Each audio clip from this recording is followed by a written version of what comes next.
Bienvenue dans le podcast 100K Révolution. Je suis Anne-Valérie Raucourt, je suis coach et mentor pour les femmes déterminées à développer leur entreprise en quittant les diktats, en affirmant qui elles sont, en faisant ce qu'elles aiment, en vivant plus de liberté et de joie. Ici, nous célébrons la puissance des femmes qui disent oui à leurs talents et les mettent au service d'un business florissant et d'une vie extraordinaire. Ce podcast vous montre comment appliquer les principes de l'énergie, du mindset, de la spiritualité et des stratégies alignées pour créer un succès indécent en partant de vous. Vous allez créer vos premiers 100K par an, puis par mois. Je l'ai fait. Vous pouvez le faire aussi. C'est la 100K Révolution. Bienvenue dans ce nouvel épisode du podcast 100K Révolution. Cet épisode, on est au numéro 24, est en quelque sorte la suite de l'épisode précédent, le 23, intitulé « Comment rendre votre offre désirable ». Si vous n'avez pas encore écouté le numéro 23, je vous invite à le faire. Mais si vous êtes là, vous pouvez aussi rester avec moi maintenant, plonger dans cette écoute et vous pourrez tout à fait écouter l'épisode 23 ensuite, tranquillement. Il n'y a aucune nécessité de les suivre dans l'ordre. Mon intention, c'est de continuer à vous aider sur votre offre. Parce que je vous l'ai dit, je vous le dis à nouveau, votre offre, elle est au cœur de votre business, au cœur de votre succès, au cœur de votre expansion. La semaine dernière, on a parlé du désir. Plus votre offre suscite le désir, et plus vous croyez qu'elle est désirable, moins vous aurez à faire des efforts pour la vendre. Et plus elle va se vendre avec intensité, avec accélération et aux clients que vous voulez vraiment aider. Ce qu'on a vu en particulier dans cet épisode précédent, c'est que votre mission, c'est de devenir cet entrepreneur qui exude, qui transpire le désir. À tel point que quoi que vous vendiez, une prestation, un produit en dehors de votre marché habituel, les gens vont avoir envie d'acheter. Finalement, c'est ça, vraiment, être magnétique. On parle beaucoup de, la vente magnétique, le marketing magnétique, c'est ça. Ce qu'on a vu aussi, c'est que non seulement ça n'a pas de sens, mais c'est inutile, c'est une perte de temps de passer des semaines à modifier le contenu de votre offre. L'enjeu, il n'est pas là. Je vous ai décrit ces deux étapes fondamentales. La première, désirer ardemment votre offre. Et la seconde, croire qu'il y a abondance de clients qui la désirent. C'était nos deux étapes clés de l'épisode précédent. L'idée, c'est de vous vendre d'abord votre offre à vous-même, considérant qu'ensuite, vous serez excellente pour la vendre à vos clients. Maintenant, je veux ajouter une autre dimension que j'ai commencé à évoquer dans le précédent épisode et que je veux qu'on aille vraiment explorer maintenant. Cette autre dimension, elle est trop souvent négligée, je trouve. Et en l'intégrant, vous allez vraiment gagner en puissance, en impact, à tel point que vos clients pourraient bien vous sauter dessus. Enfin, peut-être pas vous, mais sauter sur votre offre, d'où le titre de cet épisode. La voici, cette idée souvent négligée ou méprisée. Les gens aiment acheter. Les gens aiment dépenser de l'argent. Je vous entends. Vous allez me dire, oui, peut-être en temps normal, mais pas en ce moment. En ce moment, c'est spécial, il faut faire attention. Il y a de l'inflation, les prix grimpent, on voit bien dans notre caddie au supermarché. On ne peut plus tout se permettre, il faut économiser parce qu'on est en crise, on ne sait pas où on va, il va y avoir des coupures d'électricité, ça montre bien qu'on est en pénurie, les prix s'envolent, etc., etc. Et je suis d'accord avec tout ça. On va pas nier que l'environnement crée des complexités, des tensions. Ce qui est vrai aussi, c'est que l'environnement est ce qu'il est, qu'on n'y peut rien. Et ça engendre des pensées qui spontanément vont aller vers le manque, ce qui va créer des émotions dans le champ de la peur, qui vont donner envie d'économiser plutôt que de dépenser. On est d'accord. Ça, c'est le schéma, le mode réactionnel, naturel. Maintenant, l'exercice qu'on va faire ensemble, ça va être de se détacher des circonstances, d'observer comment on fonctionne en dehors de ces circonstances spécifiques. Parce qu'on peut se mettre d'accord sur le fait que chaque personne va vivre ces circonstances différemment. Pour certaines personnes, l'inflation, la hausse des prix, la crise, l'incertitude, etc., c'est un drame. Et pour d'autres personnes, ces mêmes circonstances sont une opportunité. On peut se mettre, je pense, d'accord là-dessus. On ne vit pas tous les mêmes circonstances de la même manière. C'est la raison pour laquelle j'ai envie qu'on prenne de la hauteur. Et je veux vous parler de nous êtres humains, nous êtres de désir. Est-ce que vous connaissez le désir? Est-ce que vous connaissez l'expérience du désir, le ressenti du désir, la vibration du désir? Le désir d'être avec une personne que vous aimez. Le désir de passer du temps avec vos enfants. Le désir d'être heureuse, d'être épanouie, d'être aimée. Le désir d'être quelque part dans un lieu que vous aimez tout particulièrement. Le désir de posséder quelque chose, le désir de partir en vacances. Juste là, est-ce que vous pouvez ressentir certaines de ces dimensions du désir? Maintenant, on peut aller voir aussi d'autres champs. Le désir d'acheter des choses. Et pourquoi pas des choses dont vous n'avez absolument pas besoin? Le désir de dépenser de l'argent. Le désir d'investir. Et c'est intéressant de voir que peut-être c'est plus difficile de vous connecter à ce champ de désir-là. Parce que on tend à penser qu'il y a des désirs qui seraient bons, honorables, et d'autres désirs qui seraient moins bons, qu'on pourrait juger. Et en particulier pour les femmes, les notions de désir autour de l'argent, de désir autour des dépenses, de désir autour d'investir, de désir autour d'être indépendante avec l'argent. C'est encore chargé de beaucoup de croyances, de perceptions, de jugements. Si on regarde par exemple une femme qui désire dépenser juste par pur plaisir, elle va être jugée assez facilement panier percé ou frivole. Alors, de nos jours, on va sans doute pas lui dire, c'est pas quelque chose qu'on exprime maintenant, la plupart du temps, mais c'est encore dans l'inconscient collectif. Si on voit une femme qui affirme désirer plus d'argent, qui affirme de l'ambition, qui affirme vouloir être multimillionnaire, on va la juger sans doute masculine, arrogante, dans une énergie qui n'est pas celle qu'on attend d'une femme. Là aussi, ça va peut-être pas être dit, mais ça va être souvent pensé. Et ces conceptions-là, elles nous réfrènent dans notre relation au désir d'acheter et de dépenser. Je vois encore autre chose qui peut-être éteint ou réduit ce désir. C'est si vous avez eu des mauvaises expériences en étant du côté de l'acheteur. Vous vouliez acheter une voiture, un lave-linge, un programme d'accompagnement, une formation, peu importe. Et vous avez le sentiment qu'on vous a mis le couteau sous la gorge. Vous vous êtes senti rabaissé. Vous avez eu le sentiment d'avoir été manipulé, voire arnaqué, qu'on a abusé de vous, qu'on vous a promis monts et merveilles, qu'on vous a fait complètement fantasmer. Et après, ça a été la désillusion, la déception, vous avez regretté.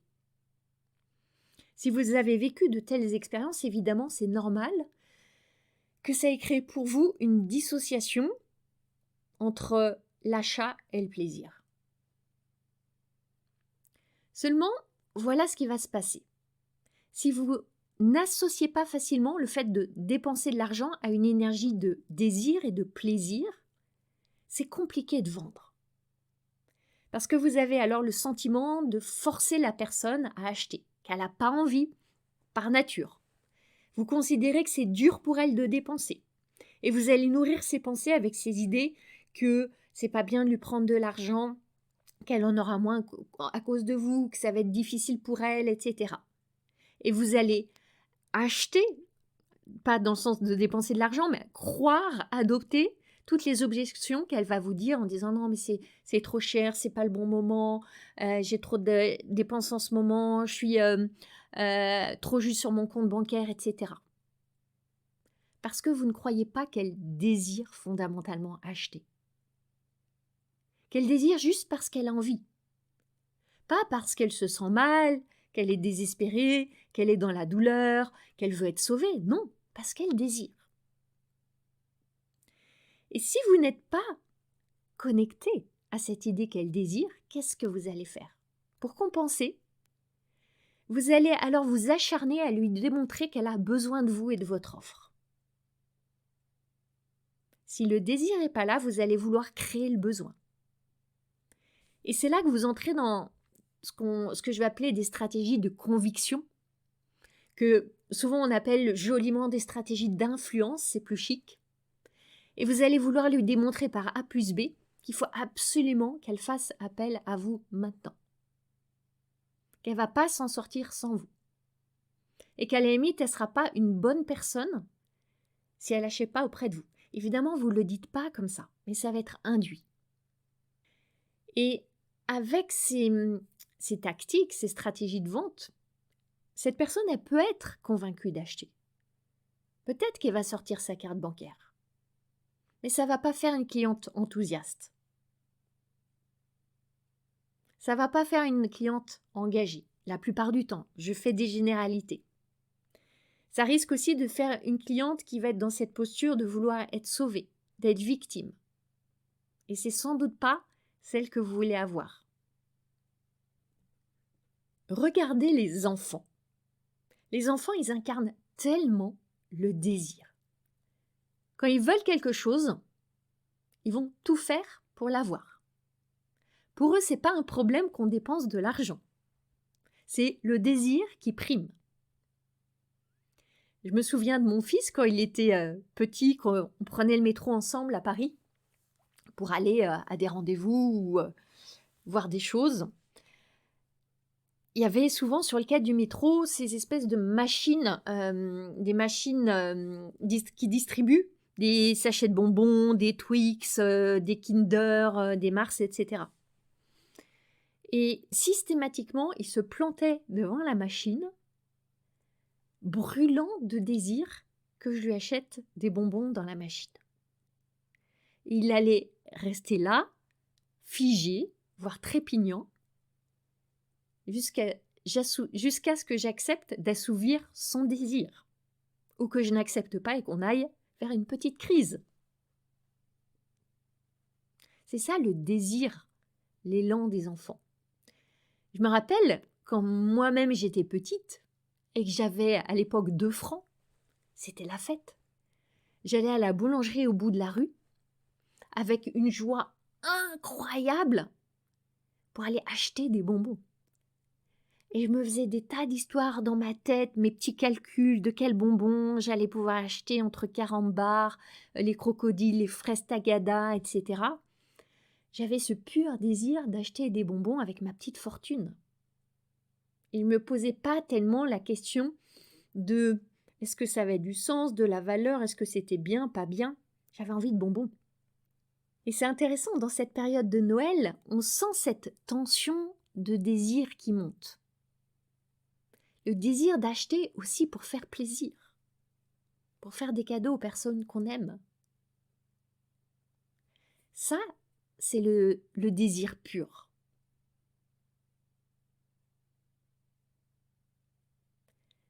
Quand je reviens aux enfants et au désir des enfants d'acheter des choses, bien entendu en tenant compte des moyens financiers, du type d'éducation qu'on veut leur donner, etc., on va avoir envie d'acheter pour eux. Et leur désir, il devient presque contagieux. On a envie de faire plaisir. Et on a envie de se faire plaisir aussi à soi.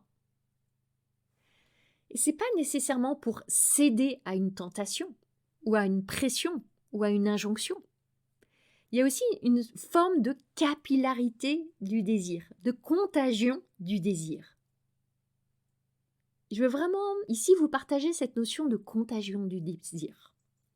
Maintenant, si vous voyez vos futurs clients comme ces enfants, qui trépignent derrière leur écran quand ils vous voient parler de vos offres, quand ils vous écoutent raconter comment vous allez pouvoir les aider, quand ils découvrent la page où vous décrivez tout le contenu de ce que vous proposez, quand ils dévorent vos vidéos, quand ils écoutent vos podcasts, il y a cette trépignation de désir. Et en même temps, ils ont aussi ce parent intérieur qui veut les ramener à la raison,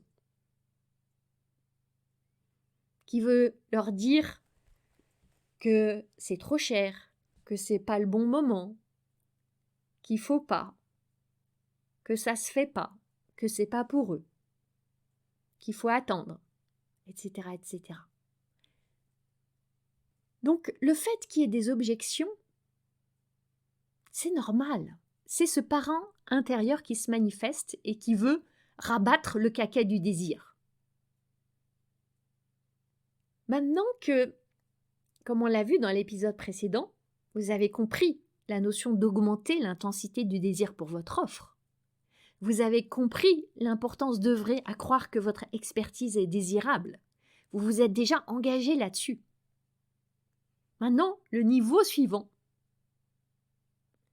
c'est de croire que vos futurs clients, ils désirent acheter. Et c'est là qu'il y a souvent un fossé, un gap. Parce que ça résonne avec cette partie de vous qui résiste à l'idée de désirer acheter. Parce que si vraiment vous aimez acheter, si vous vous connectez à tous vos élans, à tous vos désirs, il y a un grand risque.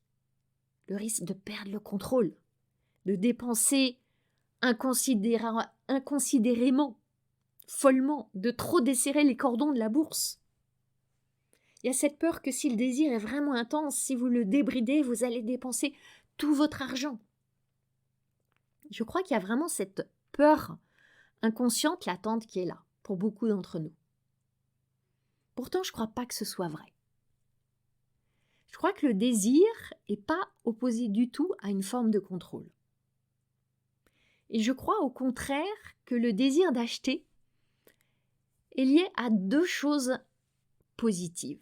La première, c'est quand vous désirez dépenser. Quand vous achetez, mu par le désir, votre expérience de cet achat, elle est joyeuse. Elle est enthousiasmante. Vous allez savourer cet achat. Et en même temps, par contraste, vous allez aussi peut-être plus aisément ne pas acheter quand le désir n'est pas là. Parce que vous ne désirez pas non plus tout acheter, des magasins entiers. Vous avez des désirs sélectifs, faites-vous confiance pour ça. Et plus vous vous autorisez à pleinement ressentir le désir là où il est, plus vous êtes en mesure d'apprécier, de célébrer vos achats. Inversement, si vous dépensez dans la culpabilité, l'expérience, elle sera rarement plaisante. Parce que vous allez ensuite regretter, vous flageller, vous dire que vous ne savez vraiment pas gérer votre argent, le dépenser, l'investir et être encore plus méfiante pour la suite. Et qu'est-ce qui va se passer? C'est si vous êtes dans cette approche et cette expérience de la dépense, vous allez attirer des personnes qui vivent la même chose, qui sont dans la même expérience. Des personnes qui, après avoir acheté chez vous, vont regretter, vont être dans la culpabilité, vont pas célébrer, vont pas apprécier. La deuxième chose positive que je vois derrière le désir d'acheter, c'est que ça nécessite de mettre de la conscience. de discerner où est le désir, où n'est pas le désir. De décider quand vous allez acheter et quand vous n'allez pas acheter, en écoutant quels sont vos élans. Donc vous voyez qu'on est très loin de la folie et de la fièvre acheteuse. On parle de désir, on ne parle pas d'excitation, d'euphorie, de lâchage total. Le désir, c'est quelque chose de plus profond, de plus stable, de plus durable aussi. Parce que si vous désirez vraiment quelque chose un jour, le lendemain, une semaine plus tard, un mois plus tard, il y a de grandes chances que ce soit encore là.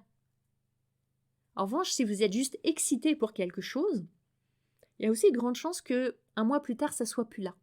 L'excitation, elle se soit transposée sur autre chose. En nous rappelant que le désir, il n'est pas dans votre tête.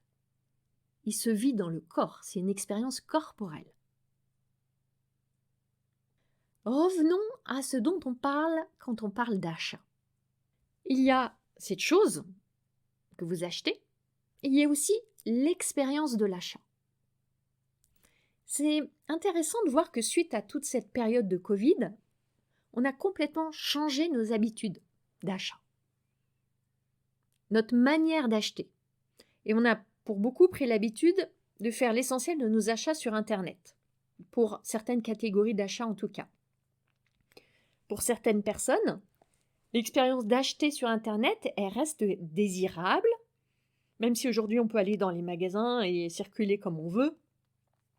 Pouvoir acheter tout ce que vous voulez depuis chez vous, sur votre canapé, avec votre ordinateur sur les genoux, beaucoup de personnes, c'est super désirable. Pour d'autres personnes, le désir va vraiment s'animer quand elles sont dans un magasin, qu'elles peuvent vraiment voir, toucher, ressentir, discuter avec un vendeur ou une vendeuse, comparer, essayer, etc. Donc cette expérience du désir d'acheter, elle est personnelle, elle est unique, elle est singulière, elle a plein de modalités et elle évolue. Par exemple, je suis allée pendant des années dans le même salon de coiffure à Paris. Bon, franchement, moi je ne suis pas de ces femmes qui adorent passer des heures chez le coiffeur, y aller toutes les semaines, ni même tous les mois d'ailleurs. Néanmoins, dans ce salon de coiffure, j'aimais beaucoup l'expérience. Et si je ne suis pas particulièrement excitée à l'idée de me faire couper les cheveux, l'expérience était désirable. On m'offrait un délicieux café, j'avais droit à un joli massage du crâne, j'attendais jamais, on me mettait un peignoir douillet, etc. Et puis un jour, où je suis allée toujours chez ce même salon, j'attends le café, pas de café. Le massage, qui normalement durait une dizaine de minutes, a dû durer 30 secondes à tout casser. En plus, j'ai dû attendre 20 minutes, une demi-heure, entre le shampoing et la coupe. Je déteste attendre. Cette expérience a fait que mon désir s'est éteint. Je n'ai plus mis les pieds dans ce salon de coiffure. Ceci pour illustrer le fait que le désir existe, mais il repose sur tout un tas de paramètres, de critères. Il est lié à l'expérience, il est lié aussi à l'objet ou à la prestation. C'est une alchimie. Une alchimie que je veux vraiment qu'on mette sur un socle, un postulat sur lequel on s'entend. Vos clients ont des désirs d'achat. Des désirs qui sont les leurs, qui sont un mélange d'éléments tangibles et intangibles, et des désirs qui, quand votre propre désir va à la rencontre de leur désir, créent une vente expansive, explosive et jouissive. On ira vraiment en profondeur dans ces notions dans le programme 100K Révolution. Parce que cette approche du marketing et de la vente par le prisme du désir va tout changer dans votre expérience. Avec tellement plus de joie, d'inspiration, d'élan, de fluidité. Et c'est vraiment l'expérience que j'ai envie que vous ayez. Revenons sur cette notion de désir. Je vous disais que les désirs évoluent. Ils évoluent et en plus ils sont contextuels. Qu'est-ce que j'entends par là? Il se peut qu'un jour, votre potentiel futur client n'ait pas de désir pour ce que vous lui proposez. Et un mois plus tard, le désir sera là. La flamme sera allumée. Je vais illustrer par un ou deux exemples.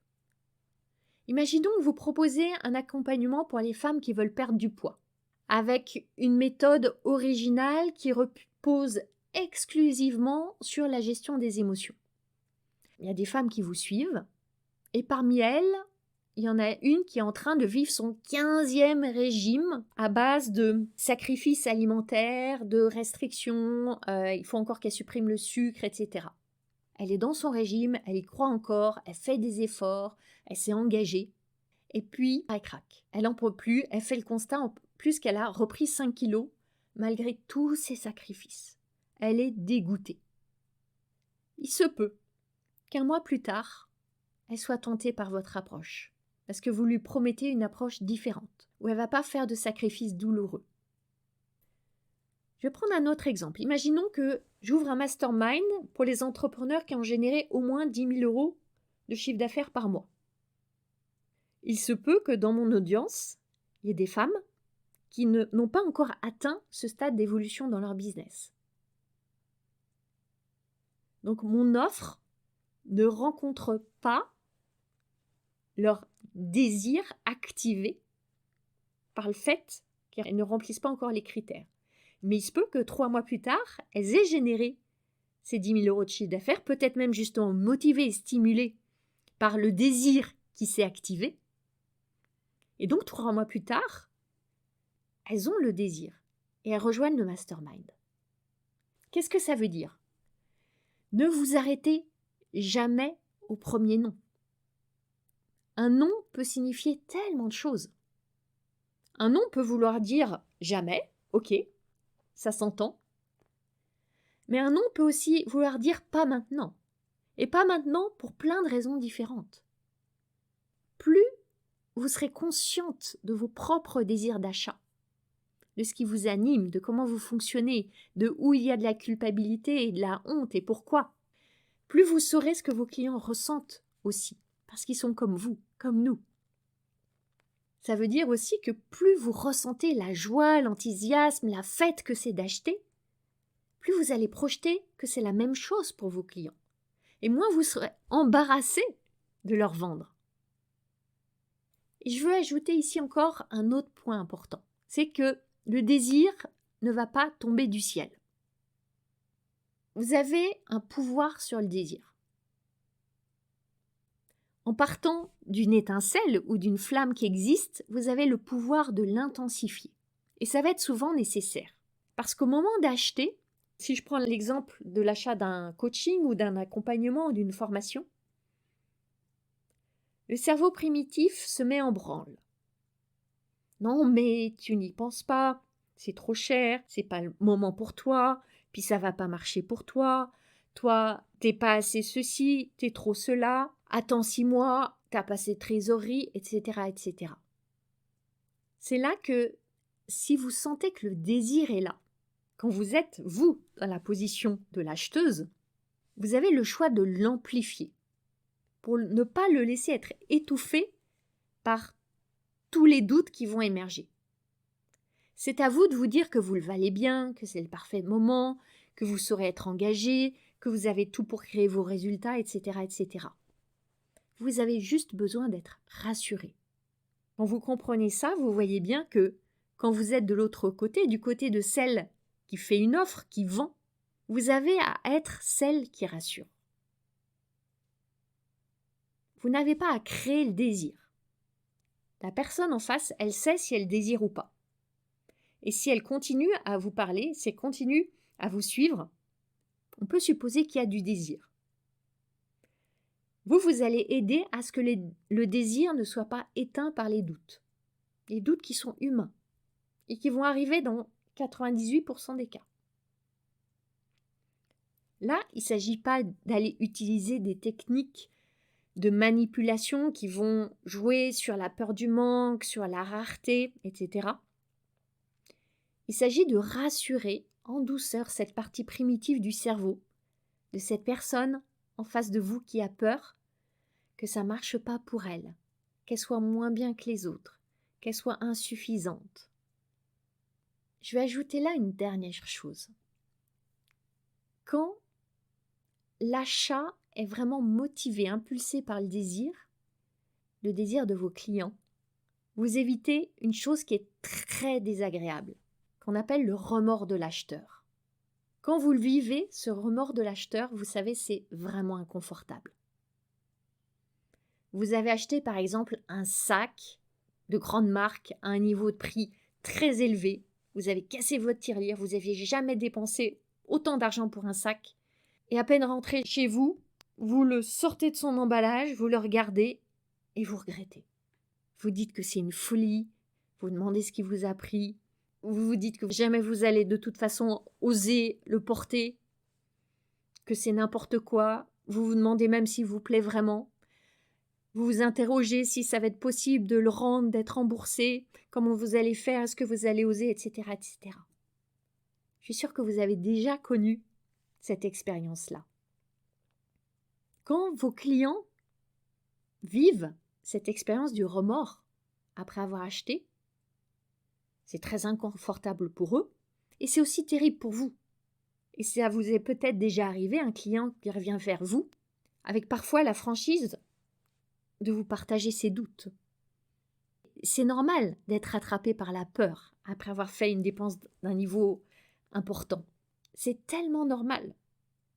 C'est très rare de faire une dépense à un certain niveau de prix et d'être youpla boum, c'est génial, comme si de rien n'était. Non, le cerveau primitif va revenir à la charge. T'es sûr, t'es sûr, t'es sûr.